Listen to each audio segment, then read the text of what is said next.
The grand hall of the Galactic Council shimmered with light that bounced off the crystal walls. Representatives from 100 worlds sat in curved rows that rose like steps toward the ceiling. At the center of the room stood a single human. Commander Han took a deep breath. His dark uniform felt too tight around his neck. He was the only human in a room full of aliens. Most of them looked down on humans, but the worst were the Talixi.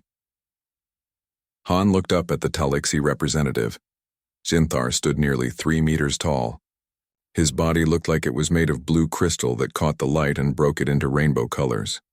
The Talixi had been among the stars for thousands of years before humans had even invented the wheel. "Commander Han of Earth," Xinthar's voice rang through the hall. "How nice of your little species to join us again. Did you bring any new, what do you call them? Ah yes, innovations?" The way he said the word made it sound like a joke. Several aliens laughed. Han kept his face calm, though his hands tightened into fists at his sides. "The Earth Defense Fleet has expanded to protect our 12 colonies," Han said. "We have terraformed 2 new worlds and 12 whole star systems," Xinthar cut in. "My, how impressive. The Talixi expanded to 100 systems before your ancestors discovered fire." More laughter filled the room. This was how it always went. For 300 years, since humans had first met the galactic community, the Talixi had mocked them. They treated humans like children who had accidentally wandered into the adults' room. "Our colonies are thriving," Han continued. "New Solon Harmony now has 10 million people. And they will all be dead in a mere century," Xinthar said. "While I will still be standing here, explaining simple concepts to yet another short-lived human." Han wanted to argue, but he remembered Admiral Kim's words. "Let them mock. Our strength isn't in their approval." After the meeting, Han walked quickly through the silver hallways of the station. His aide, Officer Lee, hurried to keep up with him. "They never change," Lee said. "Why do we even come to these meetings?" "Because we need to be here," Han replied. "We learn from them even when they think they're just making fun of us." Han's communicator beeped. A message from Earth appeared. "Report to Admiral Kim immediately upon return. New developments at Colony Worlds." The shuttle landed at Earth Defense Fleet headquarters in Seoul. The sprawling complex of white buildings stretched for kilometers. Ships of all sizes took off and landed on dozens of pads. Han walked briskly through security and entered the main building.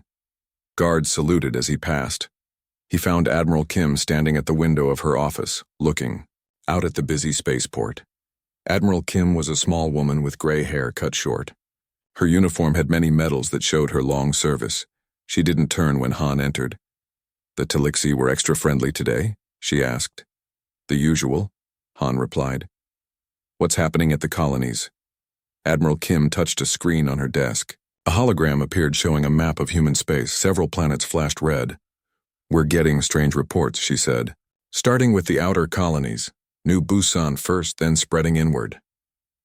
"Attacks?" Han asked, stepping closer to the map. "Not exactly," Kim said. "People are giving up, losing their will to work, to fight, even to live. At first, we thought it was a new disease, but medical scans show nothing physically wrong." Han frowned. "Depression? Mass hysteria? Dr. Yuna is calling it the courage plague. People lose their courage, their will, their hope." The Admiral's face looked tired.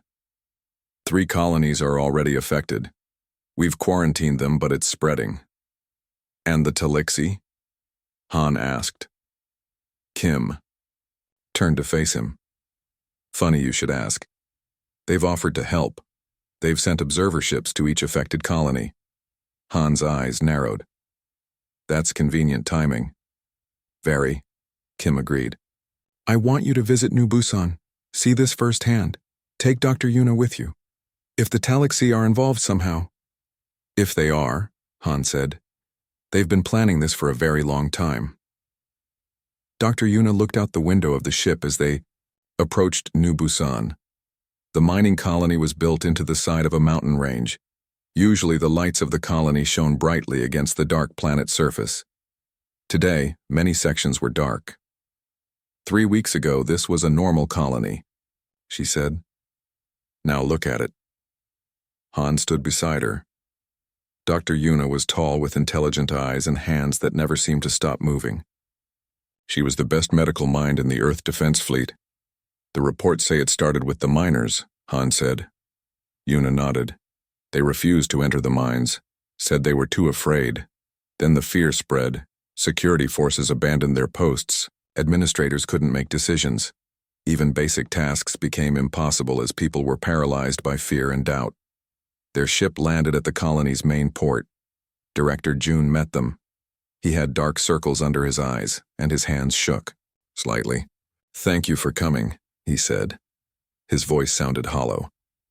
"We need help badly." "You don't seem affected," Han noted as they walked through the strangely quiet hallways of the colony. "Not yet," June said. "But I feel it coming, like a shadow, at the edge of my mind. Each day making decisions gets harder." They passed people sitting against walls staring blankly. Others moved slowly, as if walking through water. No one spoke loudly. No one laughed. "Where are the Galaxy observers?" Han asked. Director June pointed to a sealed section of the colony. "They arrived 5 days ago. They stay in their own area. They say they need to avoid contamination while they study the problem." Han exchanged a glance with Dr. Yuna. "I'd like to speak with them," Han said. The Galaxy observation team was led by a scientist named Mirath. His crystal body was smaller than Shinther's but still towered over the humans. "Commander Han," Mirath said, "we did not expect Earth to send someone so important. Dr. Yuna is our lead researcher on this condition," Han said, ignoring the subtle insult. "What have you discovered?" Mirath's crystal face was hard to read, but Han thought he saw amusement there. "Very little, I fear. This human condition is puzzling. Perhaps it is simply your species' natural reaction to the difficulties of space colonization. After all, humans are not truly meant for the stars." There it was again, that smug mockery. "Humans have faced greater challenges," Han said firmly. "We've survived ice ages, plagues, world wars." "Yes, your violent history." Mirath waved a crystalline. "And perhaps this is just another example of human instability." After the meeting, Han and Dr. Yuna walked back to their ship. "They know something," Yuna said quietly. "Did you notice how they kept detailed scans of the affected humans, but claimed to know nothing?" Han nodded. "I need to get a message to Admiral Kim. Something is very wrong here." That night, Han couldn't sleep. He walked through the colony, observing the affected people. A mother who couldn't bring herself to care for her crying baby. A security officer curled in a corner. Engineers who stared at simple problems but couldn't solve them. As he turned a corner, he saw movement. A Galaxy observer was walking quickly away from the colony's communication center. Han followed at a distance. The Galaxy entered their sealed section. Han waited nearby, thinking. Then he heard voices coming through a vent. "Phase 1 is proceeding as expected," Mirath was saying. "The human response is exactly as our models predicted." Another voice answered. "The Council grows impatient. 3 centuries of study should have prepared us better." "The contamination spreads on schedule," Mirath replied. "Soon all human colonies will be affected. They will be easy to control then." Han backed away, his heart pounding. He had to warn Earth. The mockery, the studying of humans for centuries, it had all been preparation for this moment. As he hurried back to his ship, Han felt a strange sensation in his mind. A shadow, just as Director June had described. A whispering, doubt that made his steps slower, his thoughts cloudier. The courage plague had found him too. Commander Han rubbed his eyes. The shadow in his mind had grown darker since last night. Getting out of bed this morning had taken all his willpower. Now sitting in Dr. Yuna's temporary lab at New Busan Colony, he fought to keep his thoughts clear. "I need to get this message to Admiral Kim," Han said. His voice sounded weak even to himself. The Talixi are behind this. Dr. Yuna looked up from her equipment. Dark circles hung under her eyes, but she seemed less affected than most. People in the colony. I've been analyzing brain scans, she said. Look at this. She showed Han a hologram of a human brain. Certain areas glowed bright red. This is a normal human brain, she explained. Then she showed another image. This is the brain of someone with the courage plague. The second brain had strange blue patterns running through it. The red areas were dim. The red shows normal decision-making and courage centers, Yuna said. The blue patterns shouldn't be there. Something is changing how our brains work. The Talixi, Han whispered. Maybe, Yuna said. But how? There's no virus, no bacteria. Nothing in the water or air. It's like... She paused, thinking. It's like our brains are being reprogrammed from outside. Han tried to think, but the shadow kept clouding his thoughts. We should... He couldn't finish the sentence. What should they do? Every option seemed impossible, too hard. Yuna touched his arm. Fight it, Commander. I'm working on a way to block whatever is causing this. Director June entered the lab. His movements were slow, his eyes dull. The Talixi want another meeting, he said. They say they've made progress. Han stood up shakily. I'll go. Yuna, keep working. The walk to the Talixi section felt like walking through deep mud. Each step required Han to push against the growing fear in his mind. Thoughts kept whispering to him, why bother? They're too powerful, humans are weak. Give up. Mirath greeted Han with a slight bow. Commander, you look unwell. Perhaps you should rest? What are you doing to us? Han asked directly. He had no energy for games. The crystal alien tilted his head. Doing? We are only observing. This strange human affliction is most educational. You said you made progress, Han said. Indeed. We believe this is a natural response to stress. Your species simply isn't suited for space travel. The human mind breaks down over time away from Earth. Quite fascinating, really. Han knew he was lying. He had heard them talking about Phase 1. But he couldn't make himself confront Mirath.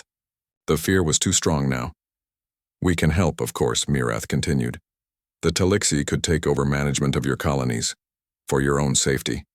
We would treat humans well, as our wards. Han forced himself to leave before he agreed to. Something terrible. He stumbled back toward the lab. On the way, his communicator beeped. A message from his daughter Sunhai on Harmony Colony. Father. Her voice sounded strained. Something's happening here too. People are acting strange. Afraid. The Talixi came yesterday offering help.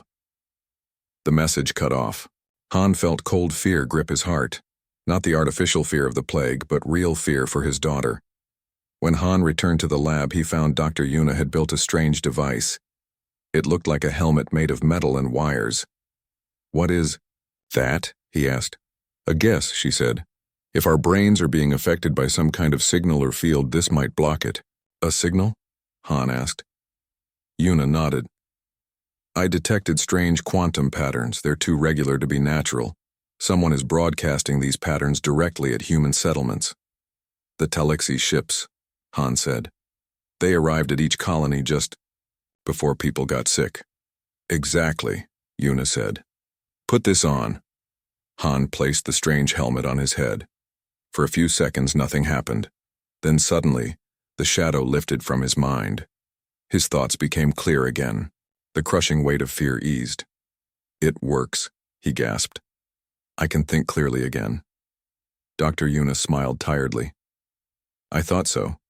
The helmet blocks quantum frequencies that affect human brainwaves. We need to mass-produce these, Han said. And we need to warn Earth. The Talixi aren't here to help, they're attacking us. There's more, Yuna said quietly. I checked star charts. As each human colony falls to the Courage Plague, Talixi ships move into nearby systems. They're expanding into our territory. Han's communicator beeped again. This time, It was Admiral Kim. Her face looked grim on the small screen. "Commander, can you speak freely?" she asked. "Yes, Dr. Yuna created a blocking device. My mind is clear," Han replied. "Good. We've discovered something important. The Talixi have been positioning ships near all our colonies. They claim they're observation posts, but they're actually warships. They're planning to take over," Han said. "Mirath said they want to make humans their wards." Admiral Kim's face hardened. "While you've been on New Busan, things have gotten worse.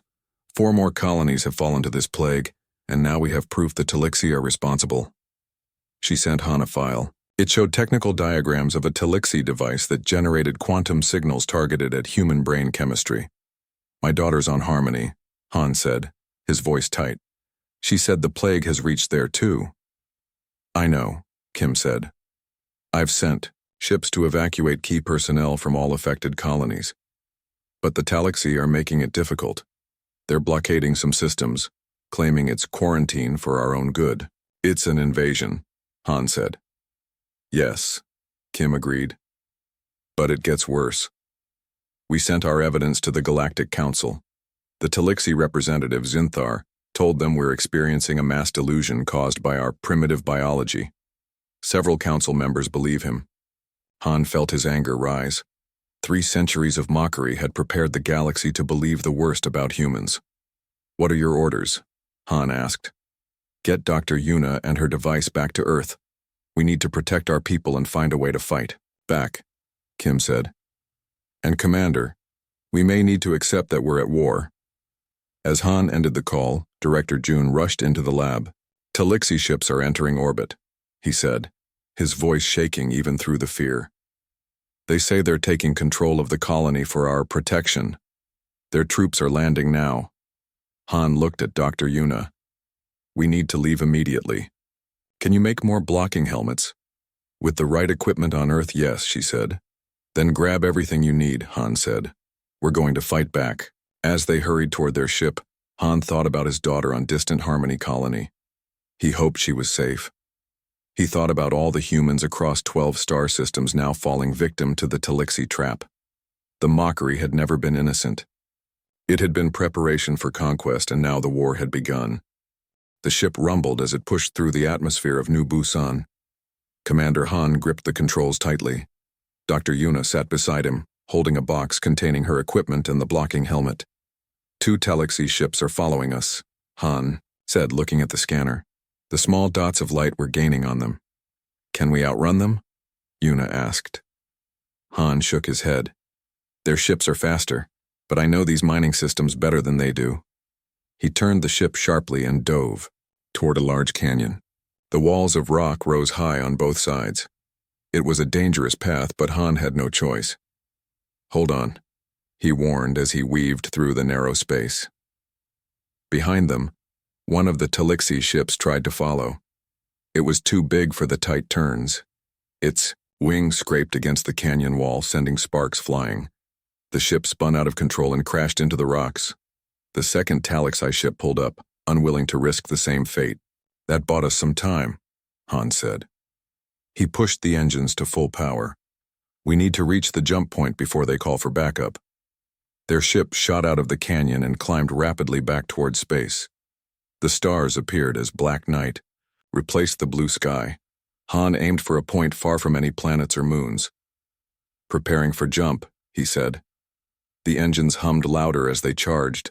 The scanner beeped a warning. More Talixi ships were appearing from behind the moon. "They're trying to block our path," Yuna said, her voice tense. Han didn't reply.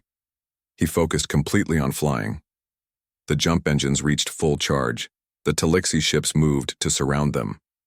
"Now!" Han hit the jump controls. The stars stretched into lines of light, and then they were gone, racing through the space between stars toward Earth. Admiral Kim stood before the Earth Defense Council. The large room was filled with military and civilian leaders. Their faces were grim. "The evidence is clear," Kim said. "The Talixi have launched an attack on all human colonies using this courage plague as their first weapon. Now they're moving, in with ships and troops." A general raised his hand. "How can we fight if our people can't even find the courage to face the enemy?" Dr. Yuna has developed a device that blocks the Talixi signal, Kim replied. Commander Han is bringing her and the prototype back to Earth. We can mass-produce the device to protect our forces. And then what? A civilian counselor asked. Even if we solve the courage problem, the Talixi have far better technology. Their ships outclass ours in every way. Admiral Kim straightened her back. That's what they want us to believe. That's what their mockery has been about for 3 centuries, making us believe we're inferior. But there's something they don't understand about humans. What's that? The counselor asked. We're at our best when our backs are against the wall. Kim said firmly. The Talixi have never fought a real war in thousands of years. They've grown comfortable, predictable. We haven't. A light flashed on her communicator. Commander Han's ship has arrived in Earth orbit, an aide reported. Kim allowed herself a small smile. Now we can begin. Han strode into the defense headquarters with Dr. Yuna. They moved quickly through the busy hallways. Everywhere, staff worked frantically to prepare Earth's defenses. The fear hadn't reached here yet, but everyone knew it was coming. In the main lab, technicians immediately began studying Yuna's blocking helmet. Engineers took measurements and made plans for mass production.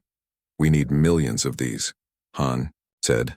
We've already started, Admiral Kim said, entering the room. Factory ships are being prepared. Once we have the design, we can make blocking devices for every colony. Han nodded, then asked the question that had been burning in his mind.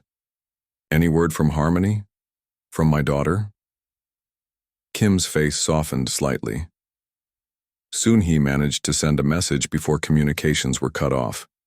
She's organizing resistance on Harmony. The Talixi haven't taken full control yet. Relief flooded through Han. She's strong, he said quietly. Stronger than me. She'll need to be, Kim replied. We all will. She led Han to a large situation room. A holographic display showed all 12 human colonies. 7 of them glowed red, indicating they were under Talixi control or influence. We're preparing a counterattack, Kim explained. Not just to defend, but to take the fight to them. Han looked surprised. How? Their ships are predictable, Kim cut in. We've been studying the Talixi for centuries too, Commander. We just didn't mock them about it. She touched the display, and it changed to show Talixi ship formations. They always use the same tactics, the same patterns. They rely on their technology, not creativity. Kim's eyes were hard. That's where we'll beat them. Han studied the display. What's the plan? We call it the unpredictability doctrine, Kim said. We never do what they expect. We use old technology when they're looking for new. We retreat when they expect attack. We strike from directions they don't watch. A technician rushed into the room. Admiral, we've finished the first batch of blocking devices. They're smaller than the prototype, just a small chip that can be attached behind the ear. Kim nodded. Get them to our troops immediately. Commander Han will lead the first counterattack. Where? Han asked. New Busan, Kim replied. We start by taking back what's ours. The Earth ship dropped out of jump near New Busan. It wasn't a military vessel. It was an old mining ship, converted and armed in secret. The Talixi scanners would see it as a civilian vessel. On the bridge, Commander Han wore the small blocking device behind his ear. Around him, his crew, all wearing similar devices, worked with clear minds and firm purpose. Talixi ships are hailing us, a communications officer reported. Ignore them, Han ordered. Continue approach. Tell our fighters to prepare for launch. Hidden in the mining ship's old cargo holds were 50 small fighter craft. Each was piloted by a human whose mind was now clear of the Talixi influence. They're warning us to turn back, the officer said. They say the colony is under quarantine. Han smiled grimly. Launch fighters on my mark. The mining ship lumbered closer to New Busan. The Talixi warships moved to intercept, but they weren't firing yet. They thought they were dealing with confused, frightened humans. Now! Han commanded. The sides of the mining ship opened.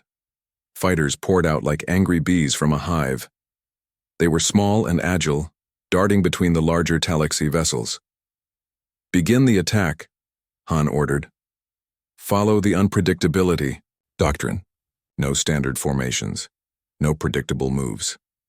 The human fighters scattered in all directions. Some flew straight at Talaxi ships. Others skimmed the planet's atmosphere. Each pilot chose their own path, their own targets. The Talaxi ships tried to respond, but they were confused by the chaos. They had expected humans to follow standard military tactics, to form neat groups and attack in waves. Instead, humans attacked from every direction at once. On the surface of New Busan, Director Jun received the signal from Earth. He and a small group of colonists had been hiding in the deep mining tunnels, wearing the blocking devices that had been secretly dropped to them. "It's time," Jun told his people. "The Earth forces are attacking from above, we attack from below."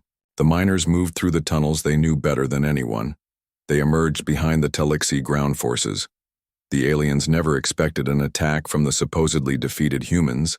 In space, the battle turned in humanity's favor. The Talaxi ships were more powerful, but they couldn't hit what they couldn't predict. Human fighters zipped around them, attacking and retreating in patterns that made no sense to the crystal aliens. "The colony reports the Talaxi ground forces are in retreat," the communications officer told Han. "Director Jun has recaptured the main colony complex." Han nodded. "Send in the landing craft with the blocking devices. We need to clear the mines." Of all colonists. As the battle for New Busan turned, Han received a message from Admiral Kim. "The New Busan operation is working," she said. "We're launching similar attacks at 2 other colonies. The Talaxi are responding exactly as we predicted by following their standard tactics." "And Harmony?" Han couldn't help asking. "That's next," Kim promised. "We're coming for all our people, Commander."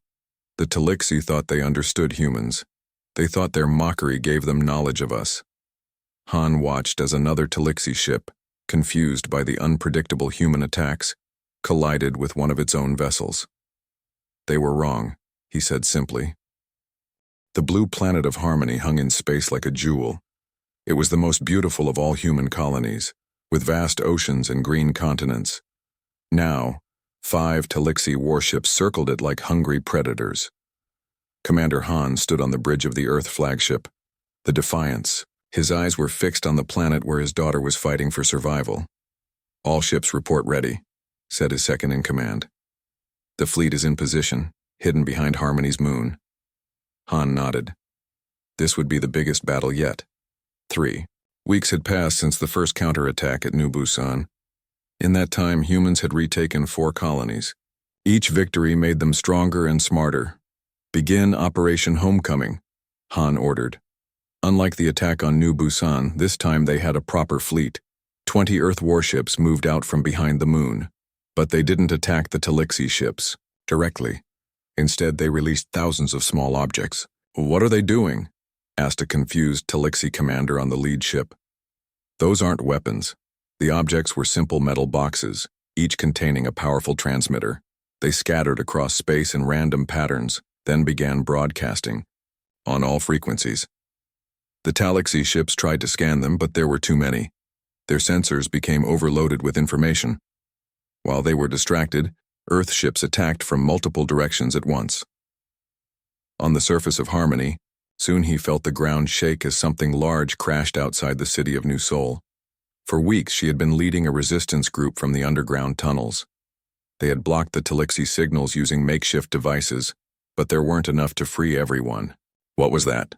asked one of her fighters. Soon he checked her scanner. "Earth ships, they're dropping cargo pods." The resistance fighters rushed to the crash site. Inside the pod, they found thousands of blocking devices and weapons. "My father came," soon he said, her voice tight with emotion. Just as he promised, she organized her people quickly. "Distribute the blockers to everyone you can find. We attacked the Talaxi command center in 1 hour." In space, the battle raged. Talaxi ships fired powerful weapons that could destroy Earth, vessels with a single hit. But they had to hit them first. The human ships moved in ways that made no sense, sometimes even flying directly at each other. then veering away at the last second. Han watched the tactical display. "Focus fire on the lead ship," he ordered. "All ships pattern Omega." The Earth ships suddenly broke from their chaotic movements and formed a perfect attack formation.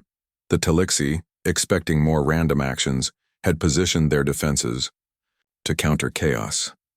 They weren't prepared for a traditional attack. The lead Talixi ship took heavy damage. Its crystal hull cracked in several places. "They're adapting," Han's second-in-command warned, "changing their defense pattern." "Now switch to pattern Delta," Han ordered. The Earth ships immediately scattered again, returning to unpredictable movements. The Talixi, having just repositioned for a traditional attack, were caught off guard again. Han smiled grimly. This was the heart of the unpredictability doctrine. Never do what the enemy expects. When they prepare for chaos, use order. When they prepare for order, use chaos. On Harmony's surface, Sunhai led her fighters toward the crystal tower where the Talixi had established their command center. The alien troops were confused. Suddenly, humans who had been cowering in fear for weeks were fighting back with determination. "They don't understand what's happening," Sunhai told her fighters. "Use that confusion. Don't attack in groups.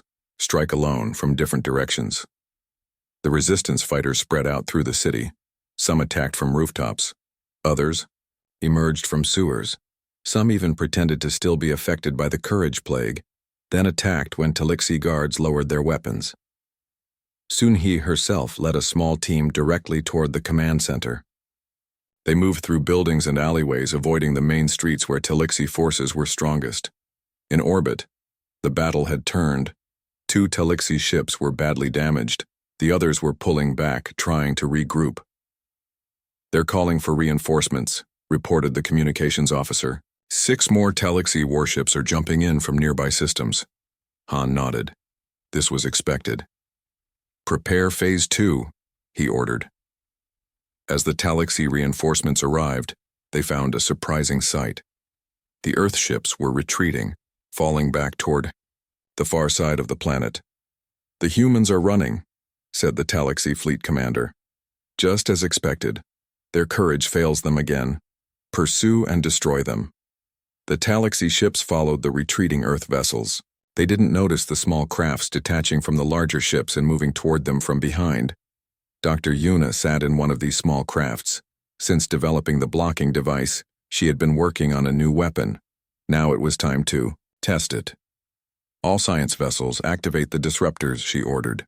The small crafts powered up special devices that emitted electromagnetic pulses at a frequency that affected the crystal structure of Talixi biology. It wouldn't kill them, but it would disorient them severely.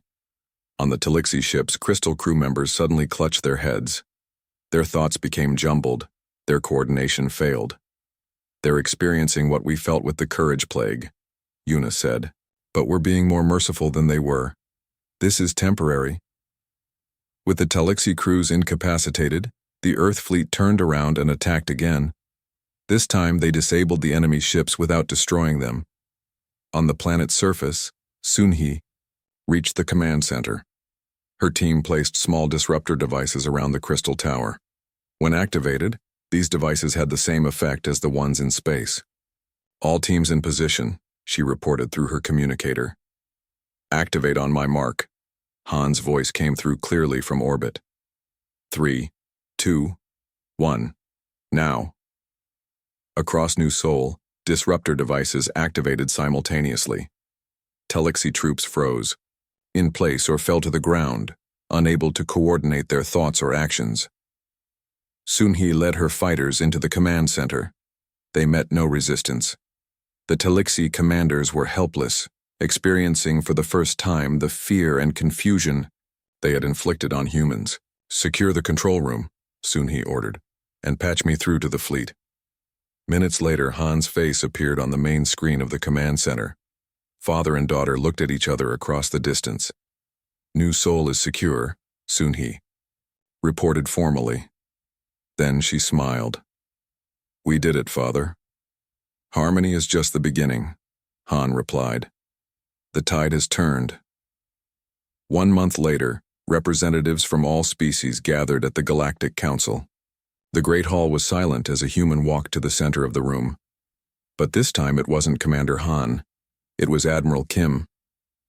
She stood tall, looking up at the gathered aliens. The Talixi seats were empty. Their representatives were not present. 3 centuries ago, humans joined the galactic community, Kim began. For 3 centuries, we were mocked and belittled. We were told we were primitive, emotional, and unpredictable. She paused, looking around the room. When the Talixi attacked us, they thought those qualities made us weak. They were wrong. Our emotions gave us strength. Our unpredictability became our greatest weapon. The council members shifted uncomfortably. Many had believed the Talixi lies about humans. The Talixi have agreed to peace terms, Kim continued. They have withdrawn from all human colonies. They have dismantled their weapons that targeted human minds, a council member spoke up. And what does Earth demand as punishment? Kim shook her head. We don't seek punishment. We seek understanding. The Talixi mocked what they didn't understand.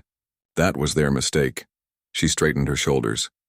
Humans request full membership in the Galactic Council, not as juniors to be mocked, but as equals to be respected. The council chamber erupted in discussion. Many members were surprised by the human request. They had expected demands for territory or technology. In the back of the room, Commander Han stood with his daughter Soon-hee and Dr. Yuna. Director June had joined them, representing the outer colonies. Will they agree? June asked quietly. They'll agree, Han said confidently. They've seen what happens when you underestimate humans. Soon-hee smiled. And if they need reminding, we can always demonstrate our unpredictability again. As the council voted to accept humans as full members, Han thought about the long journey that had brought them here. The mockery had been painful, but it had also been a gift. It had made humans stronger, more determined to prove themselves. Sometimes, Han said to his companions, your greatest strength comes from what others see as weakness. And across the stars on 12 human worlds, people looked up at the night sky without fear. They had faced the worst the galaxy could throw at them, and they had survived. They had lost their courage, then found it again. They had shown the galaxy that humans were not to be mocked. They were to be respected.